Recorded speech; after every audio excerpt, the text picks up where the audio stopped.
चाचा चौधरी और health club. एक दिन शहर के एक हिस्से में, जज साहब, क्या ये मकान अपने रहने के लिए बनाया जा रहा है?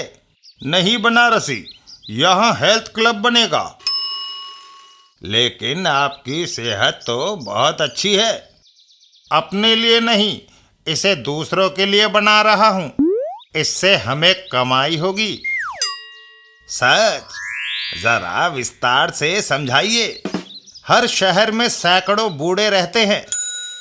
हर बूढ़े को फिर से जवान होने की तमन्ना होती है। मैं स्थानीय अखबार में विज्ञापन दूंगा और जवान बनाने की फीस 20,000 रुपए लूंगा। बहुत अच्छा। दूसरे दिन, बूढ़े से जवान होइए, फीस 20,000 रुपए, जॉस का हेल्थ क्लब। कुछ लोग इस विज्ञापन को देखते हैं।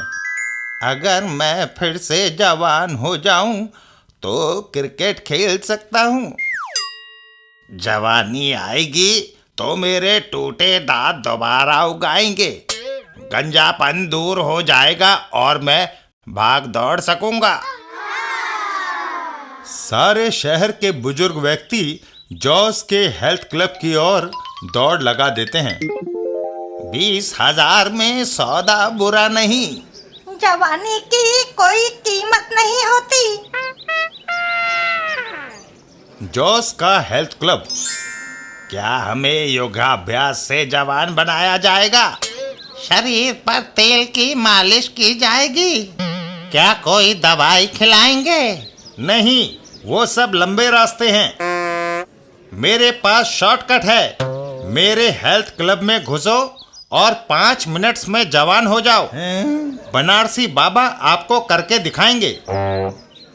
बनारसी बाबा हेल्थ क्लब के अंदर घुस जाते हैं। क्या ये संभव है? वह अंदर जा रहा है। कुछ देर बाद वह बाहर आ गया। उसकी उम्र कम हो गई और बाल काले हो गए। बनारसी बाबा दौड़ लगाने लगते हैं। यही नहीं, मैं तेज दौड़ सकता हूँ। मैं तो बुढ़ापे के कारण सीधा भी नहीं चल पाता और फुर्ती से व्यायाम कर सकता हूँ। कमाल है। सचमुच उस पर जवानी आ गई है। मैं भी जवान बनना चाहती हूँ। ये लो 20,000 रुपए। Oh no no no no no. इस बक्स में डाल दीजिए। ये लीजिए मेरे 20,000। ये मेरे सभी लोग बॉक्स में 20,000 रुपया डाल देते हैं और जॉस हेल्थ क्लब के दरवाजे के अंदर चले जाते हैं।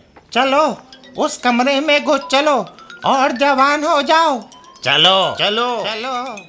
उन सब के अंदर घुसने के बाद सब अंदर चले गए। अब मैं अपना काम करूं।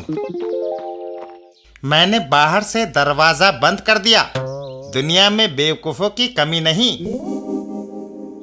मिनटों में लाखों रुपया इकट्ठा हो गया। मेरा हिस्सा ये तुम संभालो और रफू चक्कर हो जाओ। जॉर्ज वहां से निकल भागता है। अब मैं दूसरे शहर में जाता हूँ। थोड़े दिनों में मैं करोड़पति हो जाऊंगा। इधर चाचा चौधरी और साबू। चाचा जी, लंच कब करेंगे? साबू, तुम्हारा पेट है या कुआं? थोड़ी देर पहले ही हम नाश्ता करके चले थे। रास्ते में दरवाजा खोलो, वह धोखेबाज हमें बंद कर गया।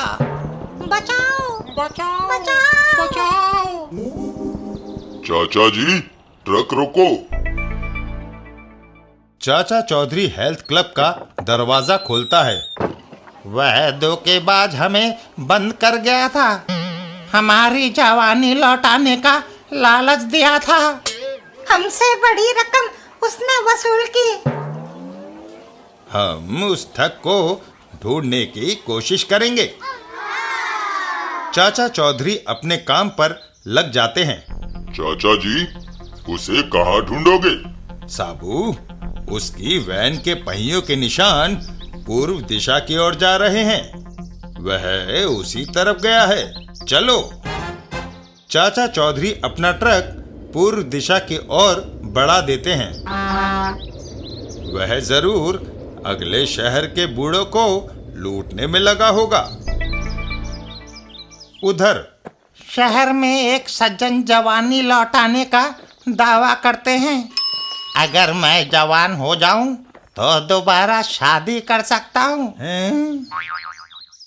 तुम जो कह रहे हो उसका क्या सबूत है? मेरे साथी बुजुर्ग जो खड़े हैं, इनको मैं आपके सामने जवान बनाकर दिखाऊंगा।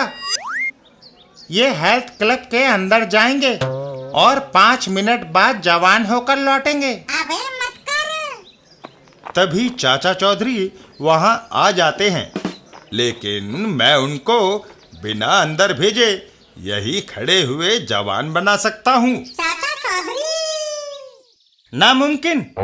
भाइयों, इस पर विश्वास ना करो। नामुमकिन को मुमकिन बनाना मेरा काम है। साबू, आओ। साबू हाथ में एक पानी की बाल्टी उठाए वहां आता है और जॉस के बुजुर्ग साथी के ऊपर पानी की बाल्टी उड़ेल देता है। ओह! परिणाम स्वरूप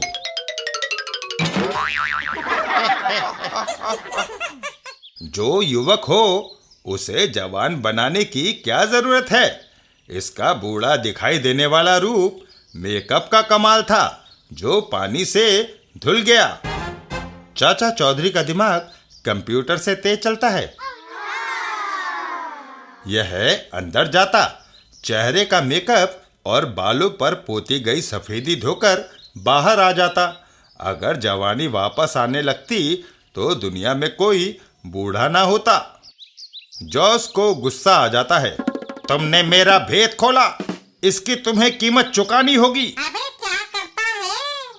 तभी साबू जॉस को पकड़कर हवा में उल्टा लटका देता है। छछूंदर, तुम्हारी ये हिम्मत! ये तो गया काम से। रहम, लूट का पैसा मैं सारा लोगों को वापस कर दूंगा। कुछ देर बाद उन बुजुर्गों से तुम्हें माफी भी मांगनी होगी।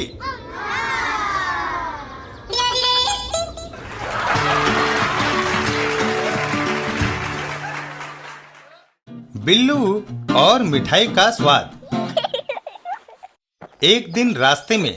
बिल्लू, कहाँ से आ रहे हो? ताई, बाजार से मिठाई और आतिशबाजी खरीद कर। कल दिवाली जो है। तुम्हारे मम्मी पापा तो ठीक है? वे डिब्रूगढ़ गए हैं। मैं घर पर अकेला हूँ। आज रात 8 बजे की गाड़ी से वे आएंगे। मैं उन्हें स्टेशन पर लेने जाऊंगा। इतना कहकर बिल्लू और ताईजी अपने अपने रास्ते चल देते हैं। छगमनी, कुछ सुना तुमने? मिठाई के नाम पर मेरे मुंह में पानी आ गया। हम वह सारी मिठाई खाएंगे। वह अपने माता पिता को लेने स्टेशन पर जाएगा। तभी हम पीछे से उसके मकान में घुसकर सारी मिठाई उड़ा ले जाएंगे। वाह! रात होने पर 8 बजने में 15 मिनट बचे हैं। मुझे रेलवे स्टेशन की ओर भागना चाहिए। बिल्लू घर से निकलकर रेलवे स्टेशन की ओर दौड़ लगा देता है। जल्दी में वह खिड़की बंद करना भूल गया। ये हमारे लिए वरदान है। वो दोनों खिड़की से घर के अंदर घुस जाते हैं। अंदर अंधेरा है। मिठाई कहाँ रखी है? कैसे ढूंढें? तभी उनके हाथ कुछ लगता है। मेज पर रखी मोमबत्ती मिली है। उसे जलाने के लिए मेरे पास माचिस है। छगमनी माचिस जलाता है और मोमबत्ती में लगाते ही एक जोरदार धमाका होता है। बिल्लू और उसके मम्मी पापा हमारे मकान में धमाका। दरवाजा खोलने पर हम जिसे मोमबत्ती समझे थे वो बम पटाखा था। हाय! आई!